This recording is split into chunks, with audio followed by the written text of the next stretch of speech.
Good day. Today is January 4th, 2021. This is episode 2. And I'm here in my minivan that I'm living out of. And you could say I'm homeless, but then I've been homeless most of my life. You could say even before I went under the draft and left home, that was back in the Vietnam War. My dad was in the military, so you could say being raised really wasn't home. The only time I really felt like I was home was when I visited or stayed for a few weeks with my aunts and uncles. You might hear the engine running. I just bought an inverter so I could run this computer for longer than a few minutes. And it turns out it keeps beeping unless I have the engine going, so it must be drawing, or the beeper is just for the battery. Anyway, rather than taking and buying a junk home about 30 miles away from here in an area where there's no codes or less codes, and around here the place would probably be condemned, I'm taking the money and seeing if I can pay for some radio time or work out some kind of deal with somebody to get this disclosure message out, because it looks like Biden may become president one way or another. And doesn't look like there's much more hope unless somehow under martial law Trump was able to control the martial law rather than the Rockefeller Foundation and start cleaning things up. But what we have here is a problem over so-called conspiracy theories. Now, the word is used and misused and overused, and a lot of people don't understand what it is, but it's a trigger word, because a lot of people, when they hear that, they immediately switch off and say, oh, it's baloney. Another trigger word would be like Trumpettes, Trump supporters, or losers, or, even racists, or anti-Semitic, or sexists.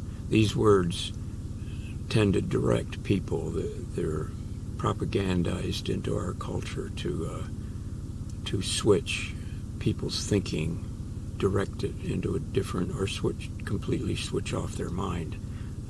They'll say, oh, that's a conspiracy theory, so ignore that, or that's an exaggeration, or he doesn't know what he's talking about. He's not a scientist, or he's a college dropout, so he doesn't know anything, or he's homeless, he doesn't know anything.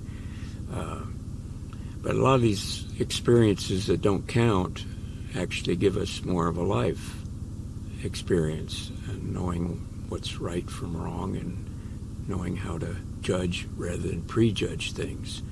So, anyway, conspiracy theories. One of the, of course, they date way back, but one of the biggest turning points for this nation was the assassination of JFK. And then you had other assassinations after that, Martin Luther King, RFK, Gordon Call, Randy Weaver and his family, the David Koresh compound, compound's another trigger word, community up in Waco, Texas, Michael Hastings, the free and independent journalist that somehow got his Mercedes blown up and was doing 90 miles an hour in a residential neighborhood, and then it turned into a tree and blew up so bad that the Mercedes engine blew right out of the car, which is just about an impossibility. But that's a conspiracy theory. Anyway, I'd like to go back to Gordon Call for a minute. He was the one that was gunned down, and his traveling companions in Dakota Backways Road. And the police states that were waiting for him even had an ambulance on the other side of the hill on the road because, well, it clearly shows that they were planning on having wounded or dead. But Gordon's son, Yori, when they left the meeting a few minutes earlier, he took his dad's jacket and was wearing it, so he was shot, and last I knew he's still in jail, and that was back in 1983 or somewhere around there. So but anyway, Gordon was teaching people that a way to get out of this mess was that almost every county in this country is divided into at least 2 townships, and you didn't even have to physically live in one of the half township. You could record at the courthouse that you wanted to be in whichever township, a member of that township. So in that way, the townships could be a corporate township, under the county of and the state of, which is all incorporated in the federal government, which of course is incorporated in the City of London, Inc., and that's incorporated in Rome, the Pope, and the Catholic Church out of Rome. So you could, at a county level, you could record yourself under the township that was going back to the pre-Constitution, prior to the Civil War, and set up that county's government according to the Constitution, because today all the city governments and county and state are all incorporated. And that's why when the state of Texas recently tried to sue Pennsylvania, the Supreme Court rightfully said that the state of Texas had no standing, and they wouldn't even touch the case. They wouldn't, for that matter. I'm really briefly shortening the whole meaning to that all. What that means is that as a state of Texas, which is the corporation, they can't sue themselves, which is what the whole voting process is today. You're voting for just two different peas in the same pod. They're both under the corporation, which is basically the New World Order, the one world order. Of course, that's another conspiracy theory. Well, incidentally, this is for, what I'm saying here is for entertainment purposes only. And any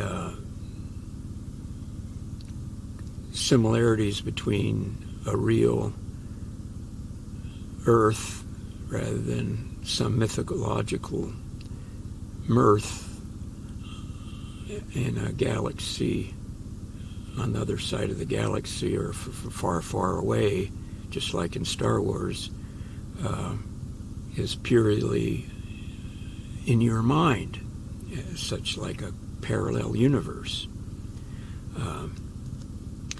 Anyway, getting back to Gordon Call.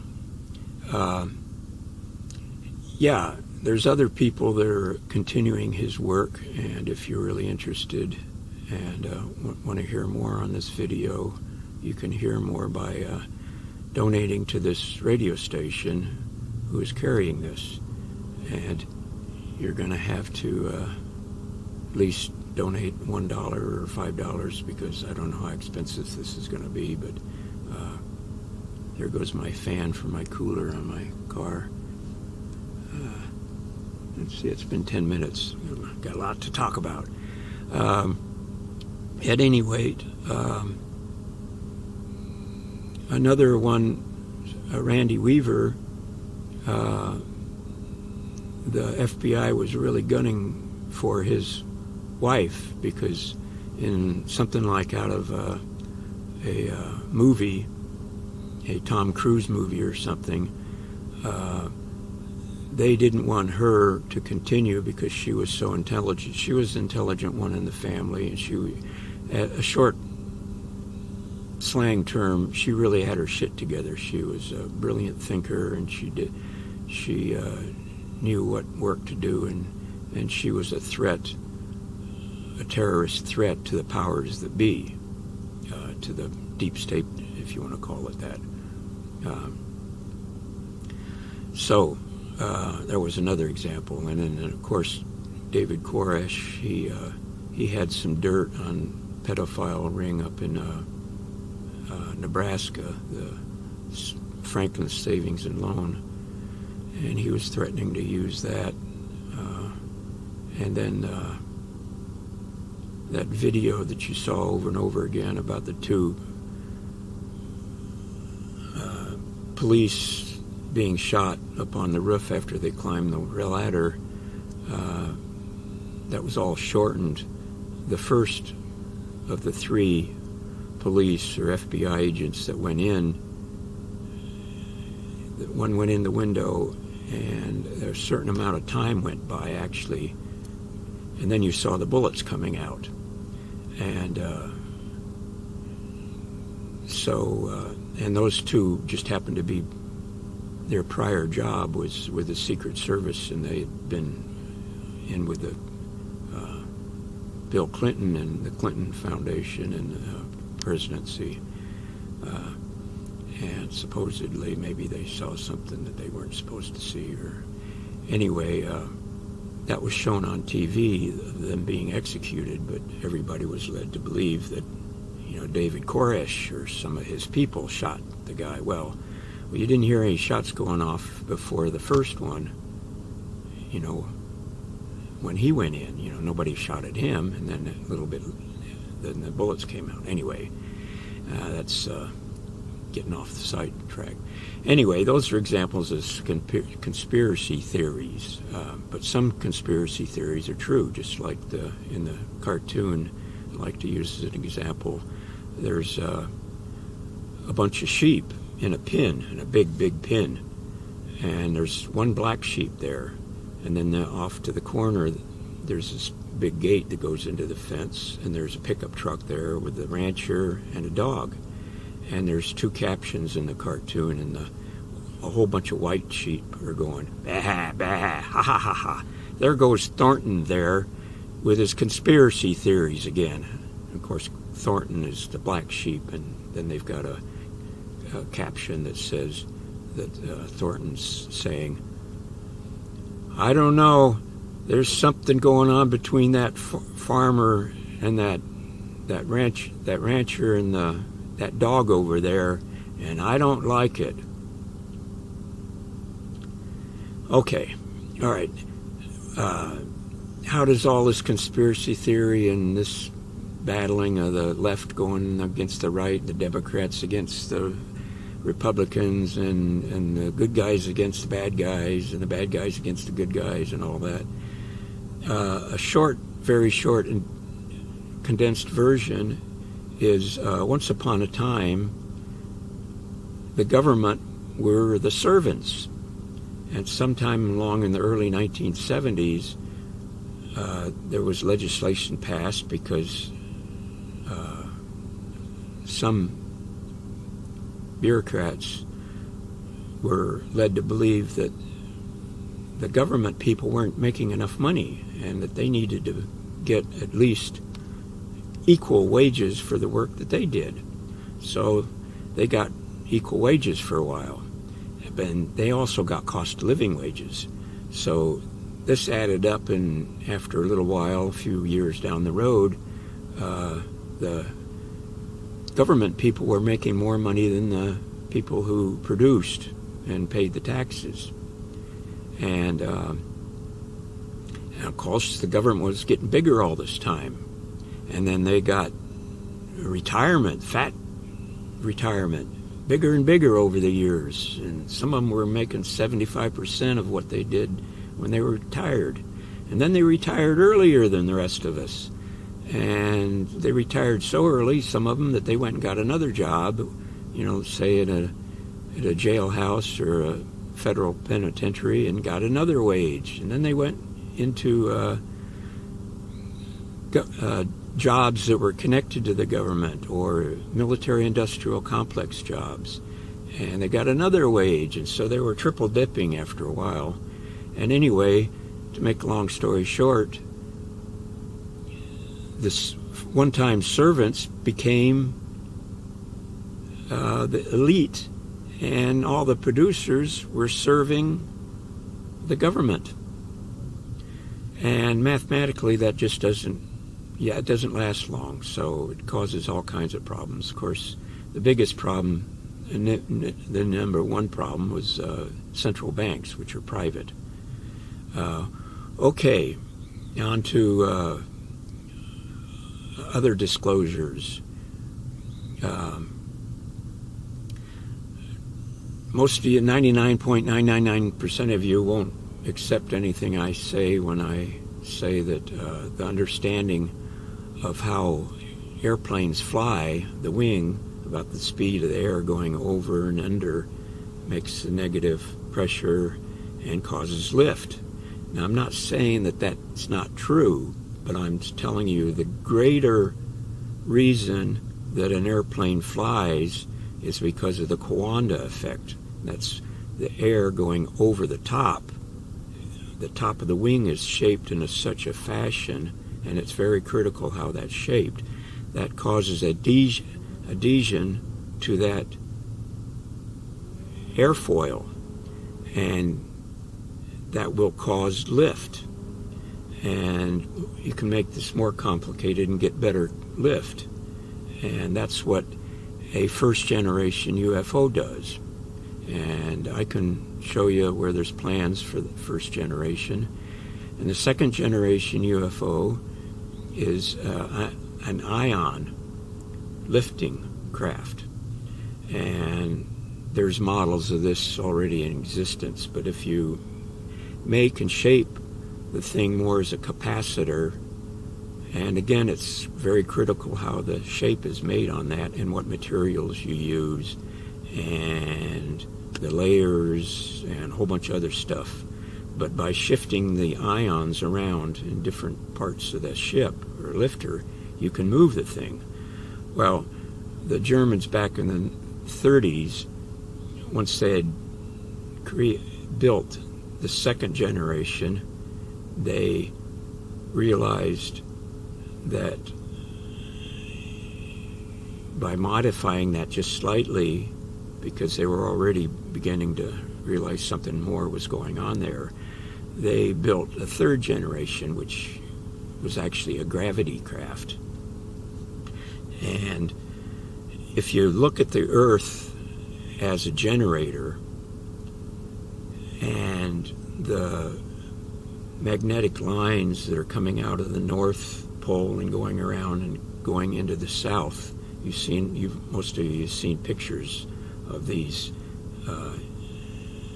unseen magnetic lines of force going around the Earth. Well, gravity basically is the negative and positive of each one of those forces. And everything, because it's grounded in one fashion or another to the earth, falls to the earth. And we call this gravity. But if you actually perfectly self-contain an object, which is difficult to do, but it can be done, and there's a lot of ways to do it, you insulate yourself from the earth, and so there you're no longer on the same pole or the same force as the earth, and you have the potential of not falling with gravity. Now, I've just given you more than any of you have ever heard about how UFOs, which don't exist because they are in fact identified sailing objects, and I've just identified how they operate. So the powers that be say that there's no such thing as UFOs. They know. And there's breakaway civilizations. I was with a breakaway civilization for 21 years. There's many different kinds of breakaway civilizations. You could even call the Amish communities and the Mennonite communities breakaways. And you used to have one at Area 51 until it got some exposure that they kind of scaled it back and there's nothing there anymore. But there's Area 52, Area 53, 4 or 5, and there's other things that aren't even called area such and such. And there's deep space stuff too that's secret. But it's not really totally secret. Some people know about it. And even I can't think of her name right now. Catherine Austin Fitz has talked about the breakaway civilizations. So in a sense, we did go to the moon, but NASA did not go to the moon. So there's a little bit of truth there. There's 22. So if you want to hear more, send in some money to pay for another program to this radio station that you're hearing this on. That's more disclosure than you've gotten in your lifetime probably. And I've given you so much stuff here that you may become constipated. You may choke on it.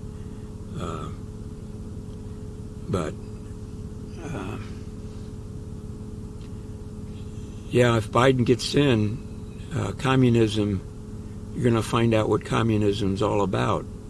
Communism has never worked. It took 70 years in Russia for the Russians to throw off communism.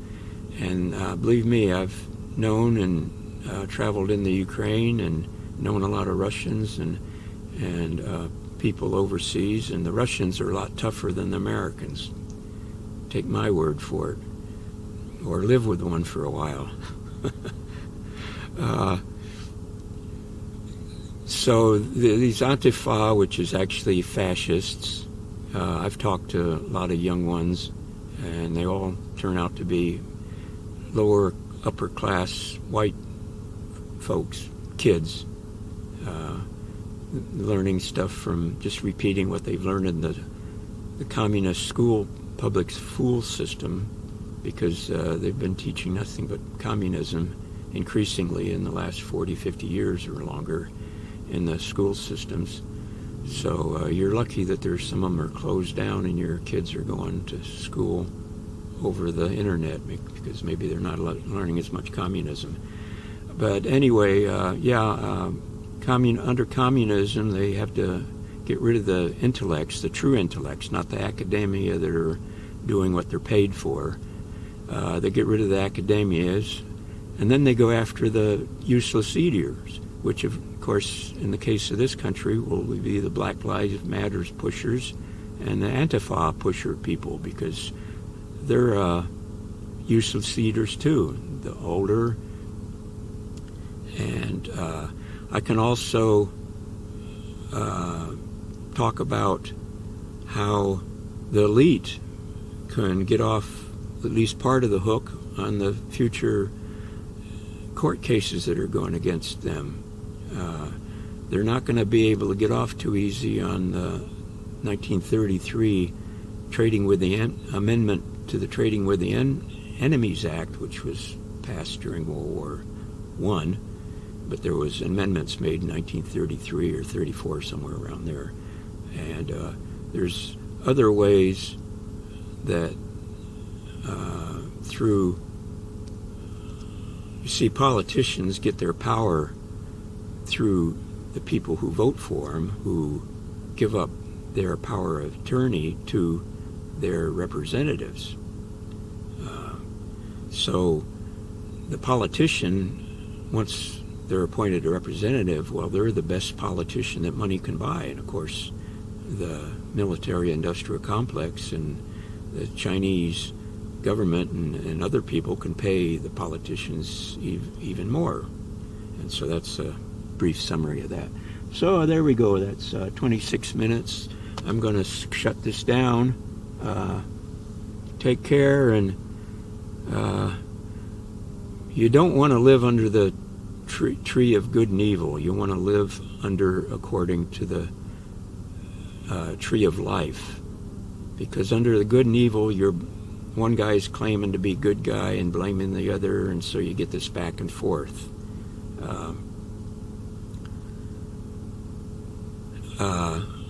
I want to throw in something here about some more proof about the adhesion to molecules, and same with the cells in our body. Taking in polyethylene glycol disassociates your cells. It breaks down the cell's walls, and so whatever else is in whatever you're intaking, or vaccine or food, such as monosodium glutamate and preservatives and natural flavors, which are now, because the government was paid off enough, it's the same as monosodium glutamate. That kind of deadens your brain, just like fluoride does. I'm getting off the subject again, but where was I on?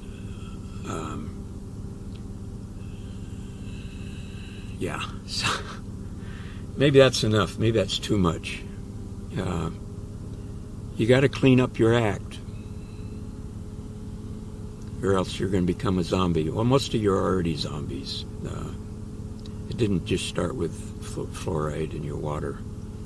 Bye now.